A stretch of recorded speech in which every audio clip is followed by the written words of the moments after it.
बहुत सारे स्टूडेंट्स पूछते हैं दोस्तों मुझसे कि सर एमपी फॉरेस्ट गार्ड परीक्षा के लिए कितने नंबर लाना पड़ता है या कट ऑफ कितना जाता है। तो देखिए दोस्तों, कट ऑफ की बात करते हैं तो जब तक आप एग्ज़ाम नहीं देंगे, ठीक है, तो जब तक आप एग्ज़ाम नहीं देंगे और उसके मतलब स्तर को नहीं पहचानेंगे कि एग्ज़ाम किस लेवल का आया है, ठीक है, तो तब तक आप कट ऑफ की बात नहीं कर सकते, है ना।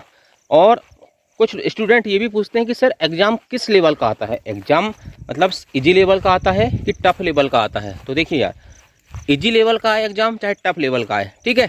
यदि इजी लेवल का एग्ज़ाम आएगा तो कट ऑफ थोड़ा कम जाएगा, और यदि टफ लेवल का आएगा तो कट ऑफ थोड़ा ऊपर जाएगा, ठीक है, ज़्यादा अंतर नहीं आता।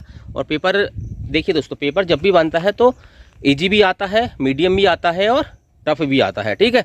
उसमें मान के चलिए कि 60% क्वेश्चन लगभग एक जनरल कैटेगरी के रहते हैं, जो लगभग सभी स्टूडेंट से बनते हैं जो पढ़ने वाले हैं, है ना पढ़ने वाले स्टूडेंट की तो मैं बात ही नहीं करता। और लगभग 30% दोस्तों उसमें क्या होता है कि एक मीडियम लेवल के क्वेश्चन आते हैं और 10% थोड़ा टफ लेवल के होते हैं।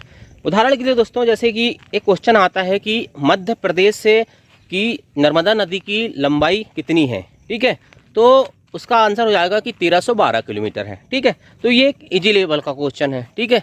अगर यदि आपसे थोड़ा पूछ ले वो कि मध्य प्रदेश में नर्मदा नदी की जो लंबाई है वो मध्य प्रदेश में कितनी बहती है, तो उसका आंसर हो जाएगा 1077 किलोमीटर। ये थोड़ा मीडियम लेवल का है, ठीक है। एक उदाहरण बता रहा हूँ आपको, ये न लें, आपने यदि अच्छा पढ़ लिया होगा तो आपको ये क्वेश्चन इजी भी लग सकते हैं, है ना, फिर वो उसका कोई भी दायरा नहीं रहता। यदि आपकी तैयारी तगड़ी है ना तो आपको टफ आपका कुछ नहीं लगता, सब इजी ही लगता है, ठीक है। और थोड़ा यदि पूछ लेता है वो, जैसे मान के चलिए कि उसमें कुछ योजनाएं वगैरह पूछ लेता है, तो फिर वो थोड़ा एक अलग लेवल हो जाता है ना। कुछ नए मतलब चलिए कि जैसे उसमें नमामि देवी नर्मदे जो चल रही है ना, तो उसके बारे में पूछता है तो थोड़ा वो टफ हो जाता है। कोई डेट से पूछ लेता है तो वो टफ लेवल का हो जाता है। एक उदाहरण देकर समझाया मैंने, है ना। और पढ़ने वालों के लिए फिर इजी, मीडियम और टफ ये कुछ नहीं होता, वो सब एक लेवल हो जाता है, ठीक है। तो अब कहते हैं कि पेपर किस लेवल का आता है, मैंने बता दिया। अब नंबर की बात करता हूं मैं दोस्तों कि नंबर कितने लाना पड़ेगा। देखिए, एक मोटा हिसाब बताता हूं मैं आपको। यदि आप तैयारी कर रहे हैं तो आपको कितने नंबर लाना पड़ेगा।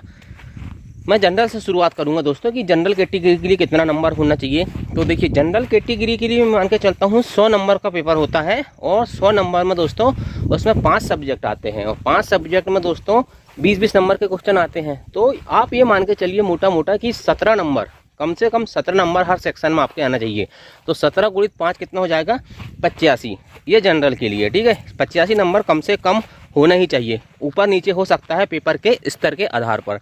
इसके बाद ओबीसी की बात करें तो 16 नंबर, 16 पंचे 80, ठीक है। इसके बाद एससी की बात करें, शेड्यूल कास्ट की बात करें, अनुसूचित जाति की बात करें, तो उसके लिए दोस्तों 15 नंबर, 15 पन्ना 75। इसके बाद दोस्तों एसटी की बात करें तो शेड्यूल ट्राइब की बात करें, अनुसूचित जनजाति की, तो उसके लिए 14 नंबर, मतलब 14 पंचे 70, मतलब इसके आसपास लगभग +2 +3 पेपर के जो स्तर आएगा एग्जाम जब होगा दोस्तों, तो इसके आधार पर वो हो सकता है, ठीक है।